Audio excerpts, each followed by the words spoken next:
Ya, mangga. Ya, bismillahirrahmanirrahim. Assalamualaikum warahmatullahi wabarakatuh.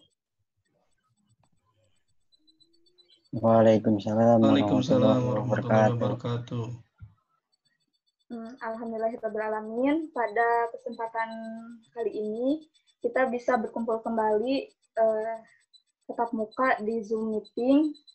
Semoga teman-teman semua dalam keadaan sehat walafiat. Amin ya rabbal alamin. Pada hari ini saya akan membahas tentang logam paduan.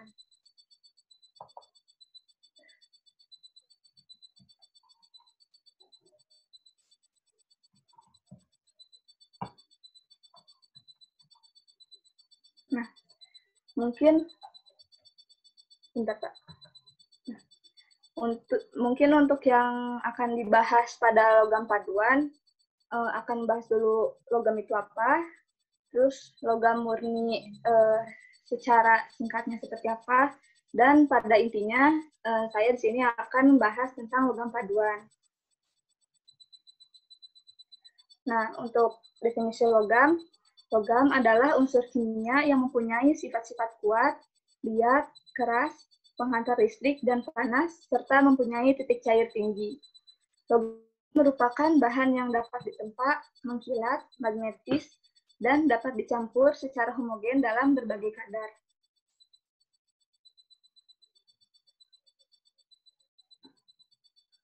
Selanjutnya, ada macam-macam logam. Yang pertama ada logam murni, yang kedua ada logam paduan. Untuk logam murni adalah logam yang hanya terdiri dari satu jenis atom, seperti besi murni, tembaga murni, dan lain-lain.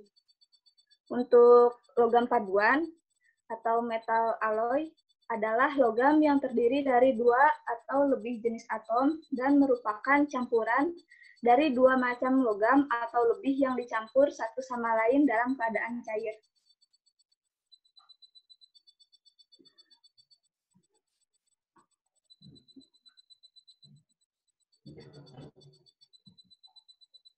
Selanjutnya ada macam-macam logam paduan. Yang pertama, baja. Baja adalah logam paduan antara besi dan karbon, di mana besi sebagai unsur dasar dan karbon sebagai unsur paduan utamanya. Yang kedua ada besi cor. Besi cor merupakan paduan antara besi dan karbon dengan kandungan karbon di atas 2%. Pada umumnya sampai dengan 4%. Yang ketiga ada amalgam. Nah, amalgam adalah campuran dari dua atau beberapa logam, salah satunya adalah merkuri.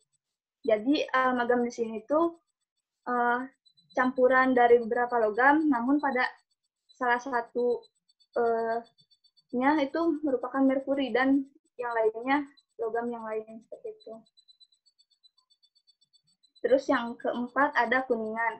Kuningan adalah logam yang merupakan campuran dari tembaga dan seng. Tembaga merupakan komponen utama dari kuningan, dan kuningan biasanya diklasifikasikan sebagai paduan tembaga. Nah, untuk yang kelima ada perunggu. Perunggu adalah campuran tembaga dengan unsur kimia lain. Biasanya dengan timah, walaupun bisa juga dengan unsur lain seperti fosfor, mangan, aluminium, atau silikon.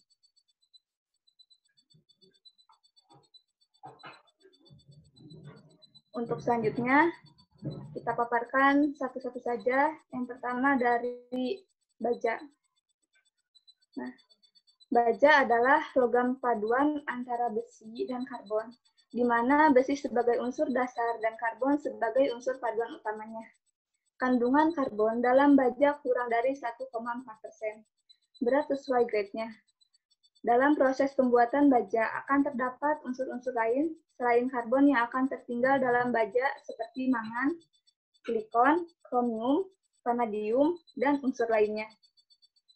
Dalam hal aplikasi, baja sering digunakan sebagai bahan baku untuk alat-alat perkakas, alat-alat pertanian, komponen-komponen otomotif, kebutuhan rumah tangga, dan lain-lain.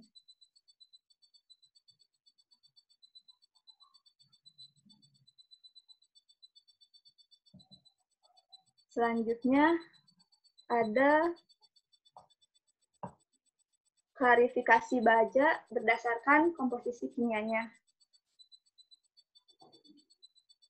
Yang pertama ada baja karbon. Nah, baja karbon di sini terbagi menjadi 3 bagian. Ada baja karbon rendah atau low carbon steel. Yang kedua, baja karbon menengah atau medium carbon steel. Yang ketiga, baja karbon tinggi atau high carbon steel.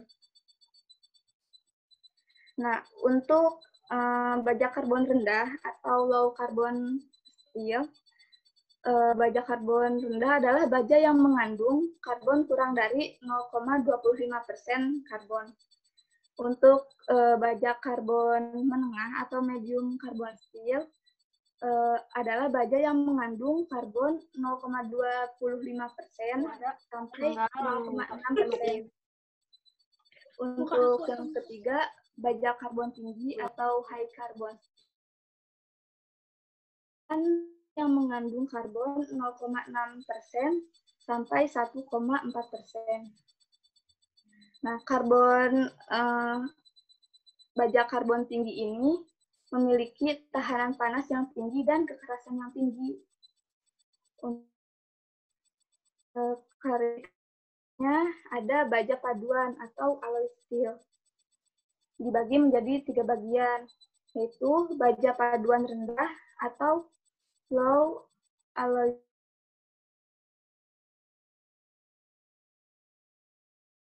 yang elemen paduannya kurang dari 2,5%. Yang kedua, baja paduan menengah atau medium alloy steel merupakan baja paduan yang elemen paduannya 2,5% sampai 3. Ada high alloy steel merupakan baja paduan yang elemen paduannya lebih dari 10%.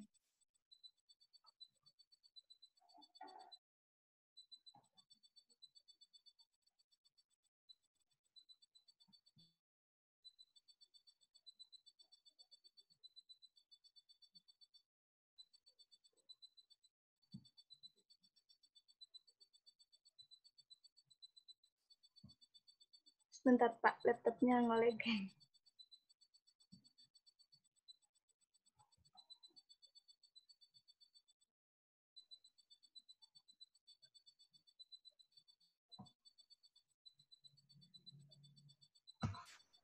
Udah gini aja, nggak apa-apa, biar nggak nge-lag. Oh iya.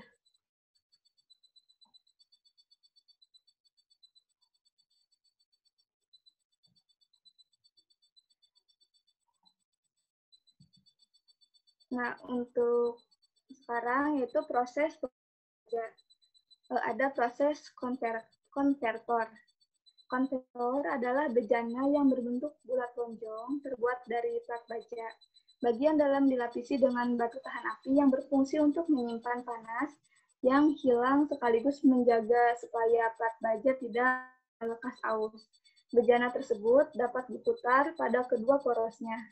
Pada bagian bawah konvektor terdapat saluran-saluran yang berdiameter antara 15 sampai 20 mm sebanyak 120 sampai 150 buah. Melewati poros yang satu dialirkan udara yang bertekanan 1,5 sampai 2 atmosfer. Sedangkan pada poros yang lain dihubungkan dengan roda gigi untuk mengatur kedudukan konvektor.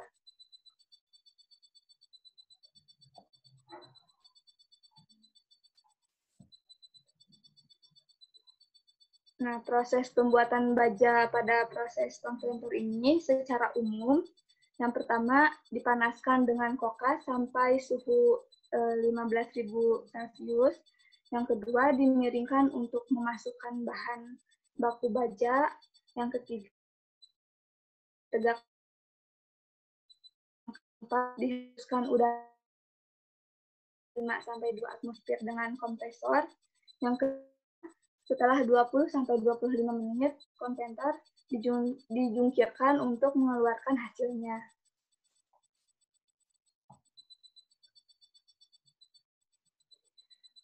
Nah, ada juga proses pembuatan baja dengan tanduk oksigen basah.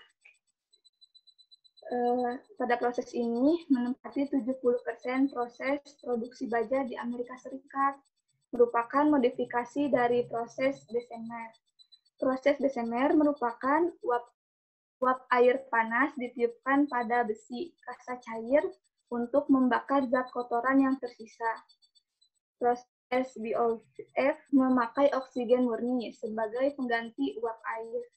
Bejana BOF biasanya berdiameter 5 meter, mampu memproses 35-200 ton dalam satu pemanasan. Peleburan dengan BOF ini juga termasuk ke dalam proses yang paling baru dalam industri pembuatan baja. Konstruksi tungku BOF relatif sederhana. Bagian luarnya dibuat dari plat baja, sedangkan dinding bagian dalamnya dibuat dari bata tahan api atau fabric. Nah, di sini ada gambar bejana BOF, tungku BOF. Selanjutnya ada proses pembuatan baja dengan open head furnace. Proses pembuatan baja dengan cara open head ini meliputi 3 periode, yaitu periode memasukkan dan mencairkan bahan isian, periode mendidihkan cairan logam isian, periode membersihkan atau memurnikan, dan dioksidasi. Terus yang keempat juga ada bahan bakar yang dipakai adalah campuran blast furnace, gas, dan coke oven gas. Bahan isian, besi mentah, dan baja bekas, serta bahan tambahan ditaruh dalam head lewat pintu pengisian.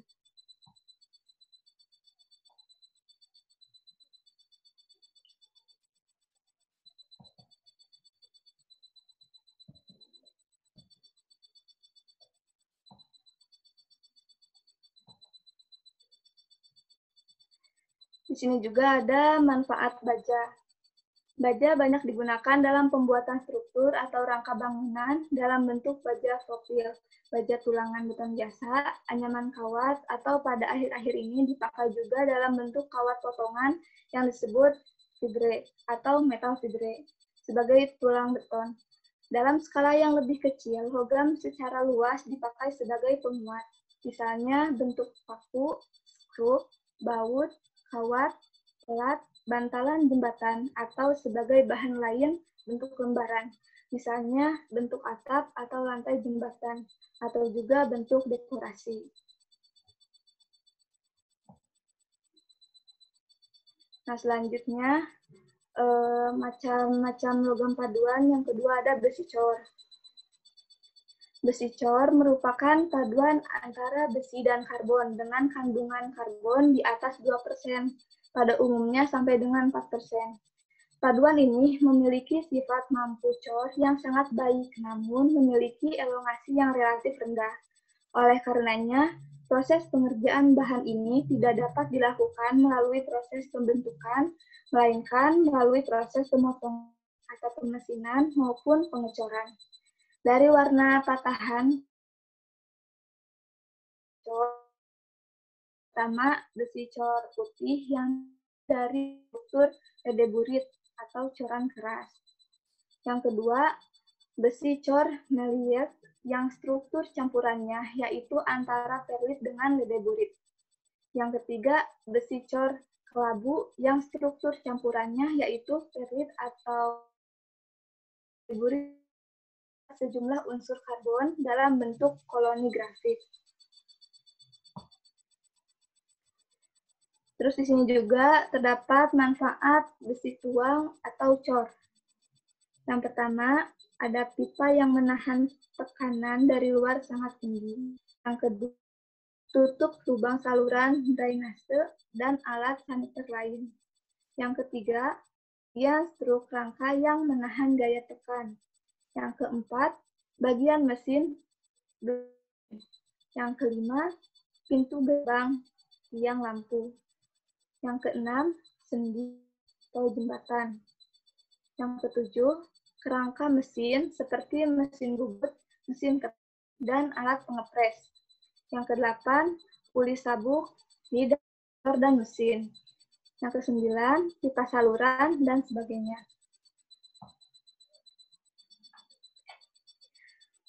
Macam-macam logam paduan selanjutnya ada amalgam. Amalgam adalah campuran dari 2 atau lebih logam, salah satunya adalah merkuri. Dental amalgam dihasilkan dengan campur merkuri dengan partikel padat logam seperti indium dan selenium.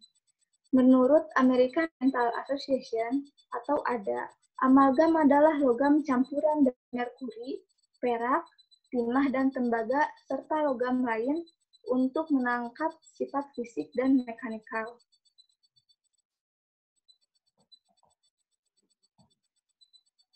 Nah, selanjutnya ada klasifikasi amalgam.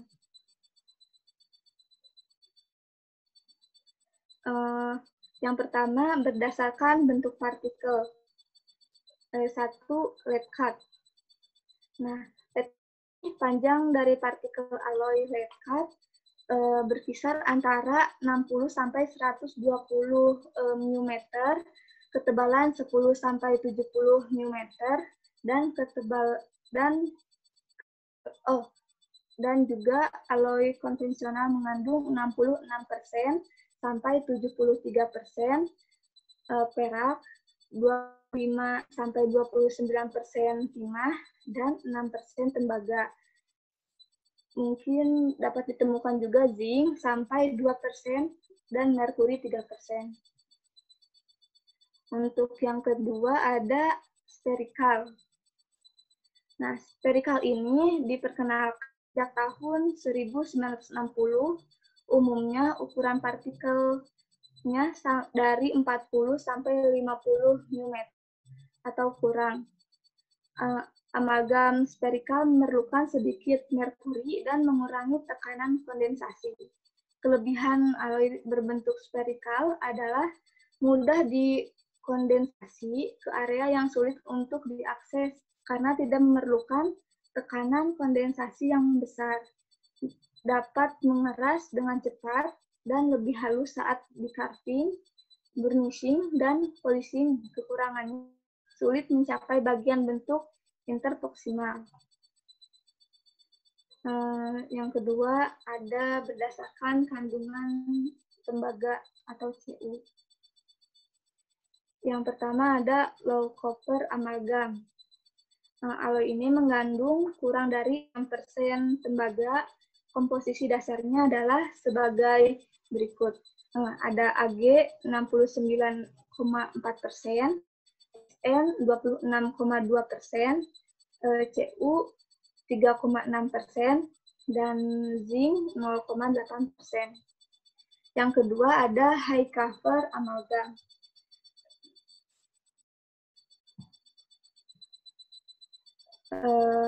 Alloy ini mengandung 12% sampai 30% tembaga. Komposisi dasarnya adalah perak 60%, timah 27%, tembaga 13%, dan zinc 0%.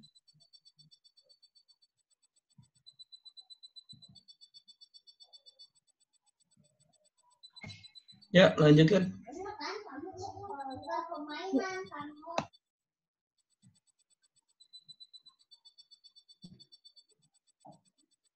Nah, selanjutnya ada proses pembuatan amalgam. Yang pertama itu manipulasi amalgam. Pemanipulasian amalgam dilakukan dengan cara mencampurkan alloy amalgam dengan merkuri.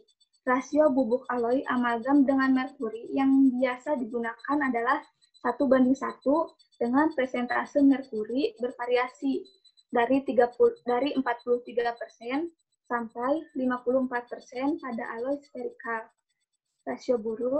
Rasio bubuk cairan biasanya lebih kecil dengan kandungan merkuri sekitar 45%.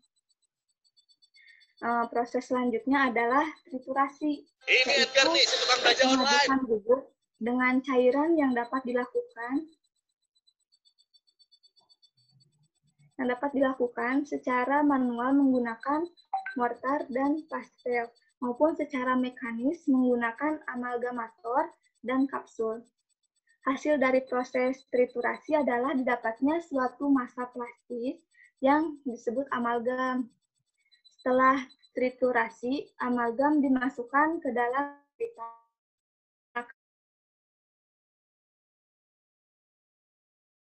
yaitu memberikan tekanan yang besar menggunakan amalgam stopper berkontak rapat dengan dinding kavitas. Kondensasi yang baik perlu dilakukan untuk membuang kelebihan merkuri, karena merkuri yang berlebihan dapat melemahkan struktur amalgam dan menyebabkan porositas pada amalgam. Selanjutnya ada manfaat amalgam. Amalgam umumnya digunakan untuk menambal gigi yang berlubang. Bagian gigi yang rusak dihilangkan oleh dokter gigi dengan cara dibor dan kemudian ditambal dengan amalgam. Selain itu, amalgam juga digunakan sebagai pelapis cermin. Perak, timah putih, seng, dan emas merupakan jenis logam biasa digunakan sebagai amalgam. Penggunaan amalgam sebagai material untuk menambal gigi telah digunakan sejak awal abad ke-20. Sebelum penggunaan amalgam, material yang digunakan adalah emas. Namun, pemasangan lembaran emas cukup sulit dan menghabiskan waktu serta biaya yang mahal. Amalgam memiliki kelebihan dibanding emas karena masa pemakaian yang lebih lama. Pemasangannya juga cukup mudah. Amalgam yang dipasangkan pada gigi dapat melepaskan kandungan merkuri dalam jumlah kecil ketika proses mengunyah.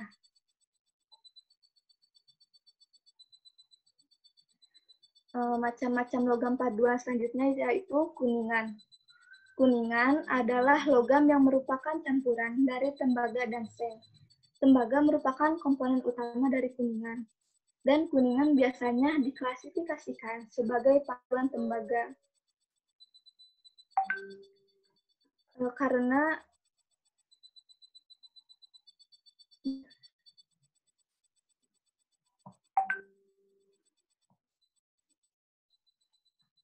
Karena kuningan bervariasi dari coklat kemerahan gelap, sehingga cahaya kuning keperakan tergantung pada jumlah kadar seng. Seng lebih banyak mempengaruhi warna kuningan tersebut. Kuningan lebih kuat dan lebih keras daripada tembaga, tetapi tidak sekeras seperti baja. Kuningan sangat mudah untuk dibentuk ke dalam berbagai bentuk. Sebuah konduktor panas yang baik dan umumnya tahan terhadap korosi dari air garam. Karena sifat-sifat tersebut, kuningan banyak digunakan untuk membuat pipa, tabung, skrup, radiator, alat musik, aplikasi kapal laut, dan casing dan cartridge untuk senjata api.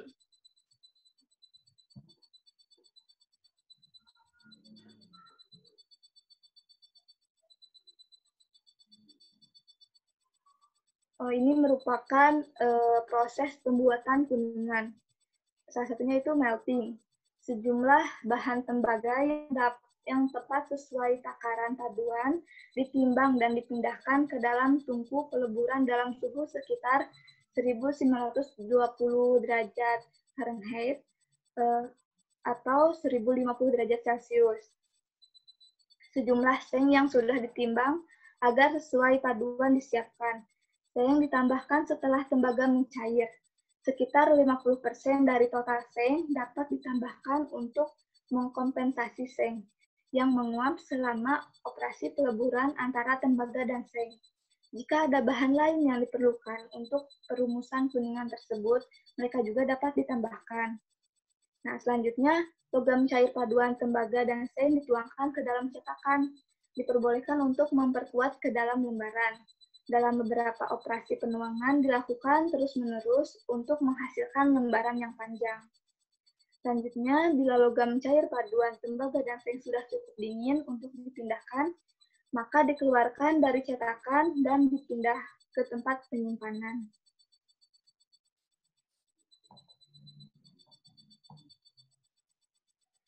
Sini juga ada manfaat dari kuningan. Kuningan adalah paduan logam tembaga dan logam seng dengan kadar tembaga antara 60-96% massa. Tembaga dalam kuningan membuat kuningan bersifat antiseptik melewati efek oligodinamis, contohnya gagang pintu dari dalam penting dalam rumah sakit. Selain itu, kuningan dimanfaatkan dalam pembuatan peralatan masak, seperti panel, juga banyak digunakan untuk perhiasan dan alat musik tradisional seperti gong dan lain-lain. Macam logam paduan selanjutnya ada perunggu.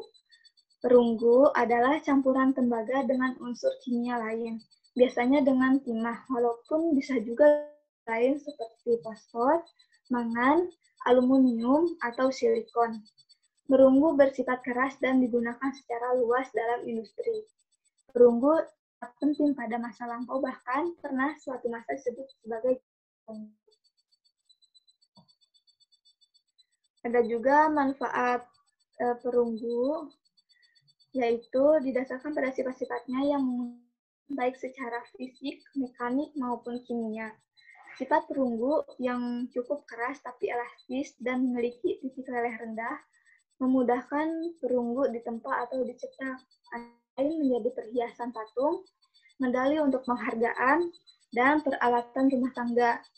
Sifat perunggu yang tahan terhadap korosi membuatnya sering digunakan sebagai pelapis logam lain untuk menghindari korosi untuk bahan pembuatan kapal laut.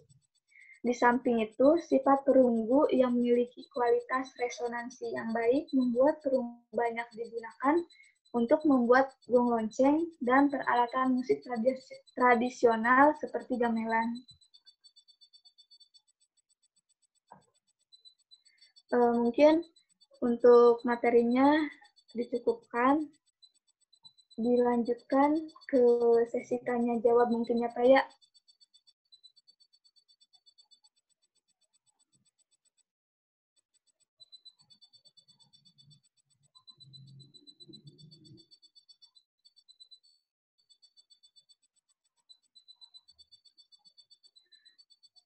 Oke, dibuka saja sesi tanya jawab. Anggap teman-teman yang ingin bertanya.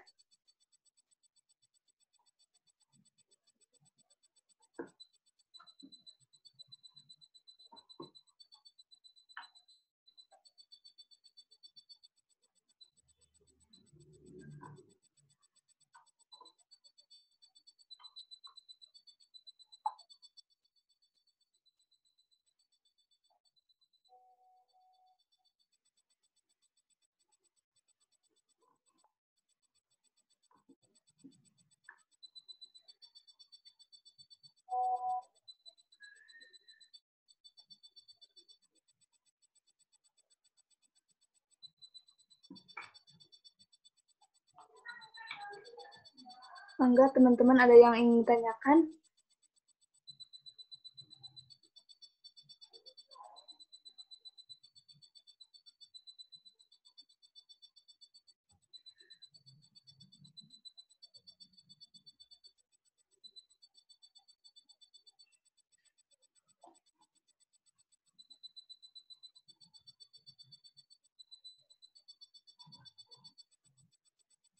Oke, sudah? Ya, sudah, Pak. Oke, ada pertanyaan? Abdul Somad ada pertanyaan? Asa? Sri? Ya, Pak.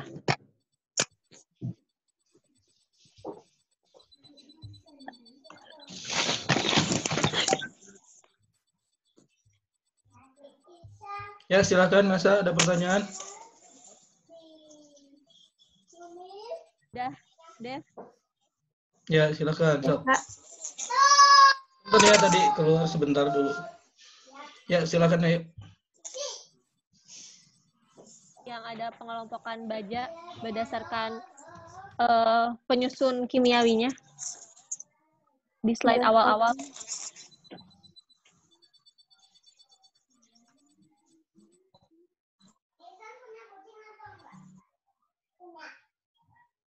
Baja karbon rendah, baja karbon menengah, sama baja karbon tinggi. contohnya tuh apa gitu. Misalnya baja karbon rendah tuh digunainnya buat apa. Terus kalau yang menengah tuh dibuat bikin apa, kayak gitu deh pengaplikasiannya. Makasih. Semangat, Oh iya, Devi. baik. Siap.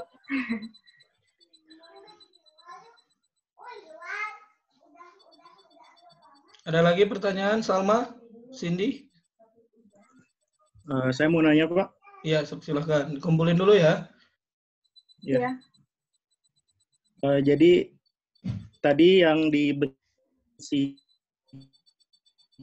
cor, tadi kan udah dijelasin ya antara besi baja, kuningan gitu. Nah, Maaf, Kang, itu suaranya putus-putus.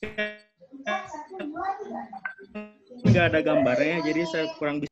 Sebenarnya beda besi dengan besi biasa itu seperti apa? Soalnya kan besi biasa juga bisa dicairkan. Tadi juga disebutkan kuningan dibentuk di beberapa hari-hari. Dan besi cor juga tadi disebutkan bisa menjadi peralatan seperti besi rangka motor ya. Nah, yang saya ingin tanyakan spesifiknya besi cor itu beda sama besi biasa. Bedanya sama besi biasa itu apa? Gitu? Apakah hanya Gimana, Kang? Bisa diulang? bentuknya aja atau gimana?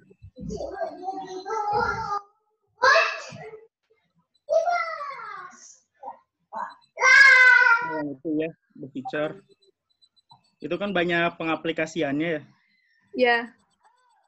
Kalau bisa ada ini nggak, tolong jelasin lagi tentang besi cor itu bedanya sama besi biasa itu, ya kan kita kurang bisa membedakan gitu yang mana besi biasa, yang besi cor jika contohnya itu pipa atau mungkin yang itu ada tadi bagian mesin, blok mesin.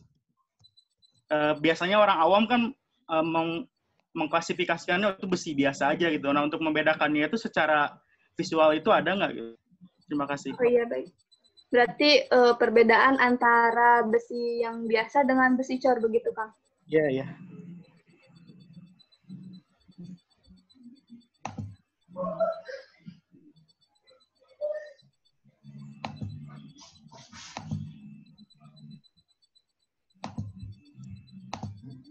Ya, silakan dijawab. Ya, atau ada pertanyaan lagi? Satu lagi Pak mau nanya. Dari Sri, silakan.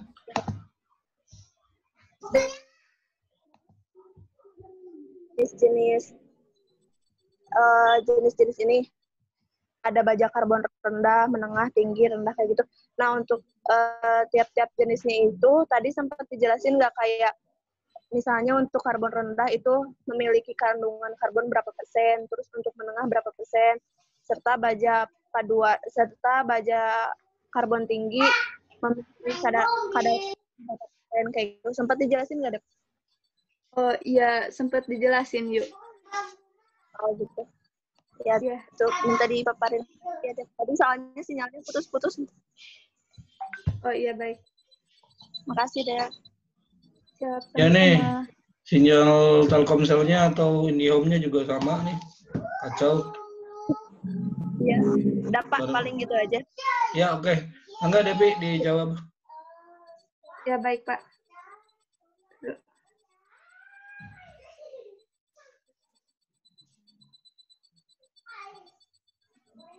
Mungkin mau jawab yang ya. Nah, yang baja karbon rendah, menengah, dan tinggi itu karbonnya berapa kan ya? Nah, untuk yang pertama baja karbon. Nah, baja karbon yang rendah itu mengandung karbon kurang dari 0,25%. Nah, untuk yang kedua, baja karbon menengah, baja yang mengandung karbon 0,5% sampai 0,6%. Yang ketiga, baja karbon tinggi mengandung karbon 0,6% sampai 1,4%. Nah, untuk yang baja paduan itu elemen paduannya kurang dari 2,5%. Baja paduan menengah yang elemen paduannya itu 2,5% sampai persen. Untuk baja paduan yang tinggi itu elemen paduannya lebih dari 10%. Gimana yuk?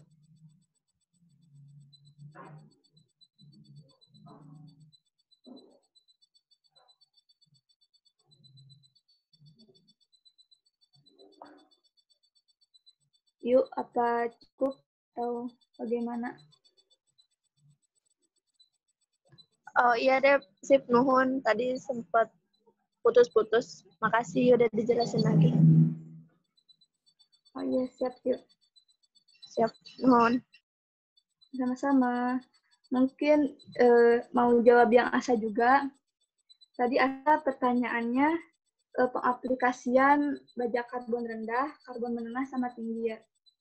Nah, di sini Devi punya yang karbon menengah. Pengaplikasiannya itu poros atau salv, poros engkol atau kerang salv, batang torak atau connecting rod, roda gigi dan lain-lain. Nah, untuk yang baja karbon tinggi itu pengaplikasiannya gunting, mata bor, pak, alat pemotong logam, perkakas, tangan lainnya, seperti itu. Mungkin yang rendah belum nemu, Devi. Bagaimana, Sa? Ini biasanya karbon itu ditambahkan untuk meningkatkan pertama itu sifat bentar. Menambahkan sifat inertnya atau tahan terhadap oksigen. Jadi kalau ditambahkan karbon, dia makin tidak mudah korosi. Yang pertama itu. Jadi kalau kita mau melihat baja karbon rendah, berarti baja yang mudah terkorosi berarti gitu ya. Nah, itu tidak dapat digunakan untuk yang baja-baja yang bersentuhan dengan bahan kimia, misalnya dengan air laut, dengan HCl atau yang lainnya. Biasanya kalau yang untuk yang bersentuhan dengan bahan kimia, kita membutuhkan baja karbon tinggi. Nah, karbon rendah biasanya yang kehidupan sehari-hari seperti baut gitu ya, atau misalnya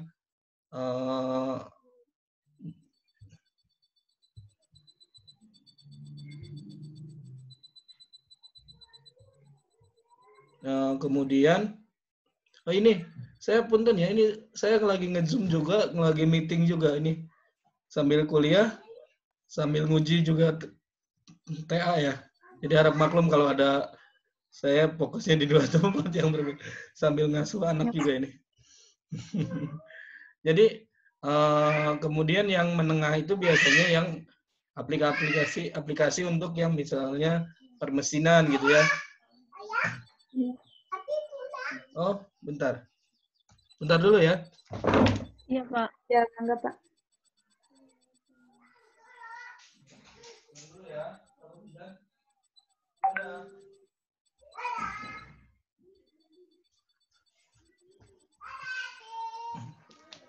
Nah, biasanya yang baja karbon menengah itu yang permesinan. Kenapa?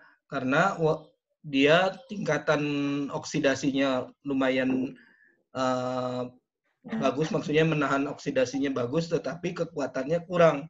Kenapa permesinan itu dia ada beberapa baja yang menengah? Itu karena kan biasanya mesin itu kan bergerak terus ya. Nah, beberapa bagian dari mesin itu seperti mur dan baut memang sengaja dibuat remah. Jadi karena dia baja karbonnya yang tidak terlalu tinggi, jadi ketika dia bergetar terus, maka si baut dan mur dan baut itu emang dirancang supaya rusak. Agar apa? Agar si blok mesinnya itu tidak pecah atau retak. Gitu. Itu cara paling mudahnya. Nah, kemudian untuk yang baja karbon tinggi itu yang biasanya membutuhkan kepresisian yang tinggi. Kemudian juga aplikasinya untuk material yang bergerak cepat, misalnya dalam untuk apa sih, busur gitu, atau misalnya ring gitu ya yang bergerak cepat, atau yang kepresisian tinggi yang seperti gunting atau misalnya bahan lainnya ya. Itu ciri-cirinya paling mudahnya itu. Kemudian apa yang membedakan karbon rendah, menengah, dan tinggi? Hanya komposisi karbonnya. Beda. Kemudian juga ada beberapa teknik untuk memasukkan karbonnya. Misalnya dia tidak menggunakan oksigen pada saat pencampurannya, tetapi pada menggunakan busur api. Atau misalnya menggunakan campuran-campuran teknik pemanasan listrik gitu ya. Atau menggunakan oksigen tadi, BOP ya. Kemudian, nah, kalau paduan beda dengan karbon, baja karbon. Baja paduan itu biasanya menambahkannya material logam lagi, misalnya mangan, aluminium, atau yang lainnya, yang menyebabkan dia sifatnya khas gitu, sesuai dengan kebutuhannya. Ya, baja paduan juga bukan hanya besi ya, tapi juga beberapa paduan misalnya molybdenum dengan material besi, kemudian aluminium dengan magnetit misalnya gitu, dan yang lainnya ya gitu. Itu ya untuk kemudian apa lagi yang tadi pertanyaannya? Yang perbedaan antara besi biasa dengan besi cor. Nah, sebenarnya sih yang perbedaannya sebenarnya kita melihatnya bukan perbedaan ya, tapi melihat penggunaannya. Biasanya kalau yang penggunaannya tadi berkaitan dengan zat kimia, kemudian gerakan rotasi yang cukup tinggi, kemudian kepresisian, biasanya itu karbonnya tinggi. Nah, kalau yang besi-besi biasa kayak besi cor gitu, kalau besi cor dia justru tingkatannya dia karbonnya rendah. Ya, makanya besi cor itu dia tidak boleh kena air laut atau kena garam. Makanya pada saat proses pengecoran, pastikan pasirnya itu bukan pasir yang dari pinggir laut, tapi pasir yang di atas gunung. Kenapa? Karena tidak ada zat garam di sana. Nah, biasanya mereka mengakalinya dengan menggunakan besi cor itu ditambahkan lagi dengan polimer gitu ya.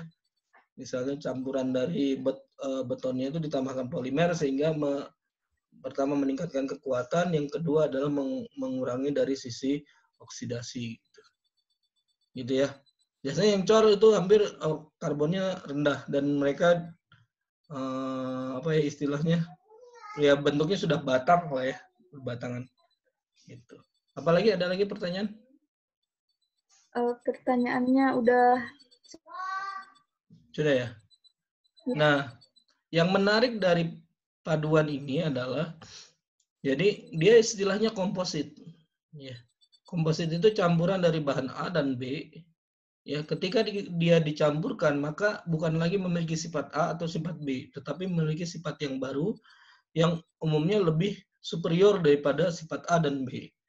Ya, baja besi itu umumnya dia mudah sekali teroksidasi dan mudah sekali berubah bentuk, tetapi ketika ditambah karbon maka sifatnya itu berubah banget. Kemudian baja paduan alloy misalnya gitu ya, yang tadinya misalnya hanya aluminium, dia sifatnya mudah dibengkokkan, tapi ketika ditambah misalnya dengan silikat atau yang lainnya, maka dia menghasilkan aluminium yang cukup kokoh untuk digunakan pada pesawat terbang misalnya gitu.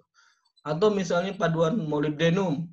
Paduan molybdenum itu dia awalnya dia mudah dibentuk, tapi ketika dicampur dengan alloy dengan campuran yang lain, besi dan lainnya, misalnya zinc atau bahan lainnya, maka si molybdenum itu dia mudah bisa menjadi reaktor untuk reaksi kimia.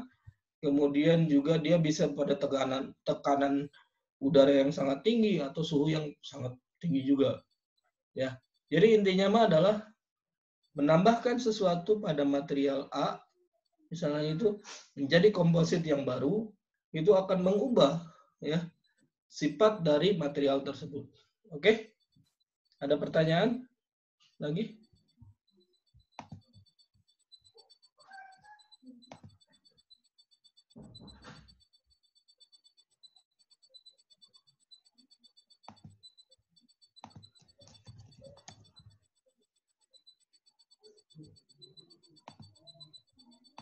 Oke. Monggo teman-teman ada yang ingin ditanyakan lagi? Oke. Nah, kalau gitu kita tutup dengan hamdalah. Alhamdulillahirabbil alamin. Alhamdulillahirrahmanirrahim. Ya, sampai ketemu. Ya. Assalamualaikum warahmatullahi wabarakatuh.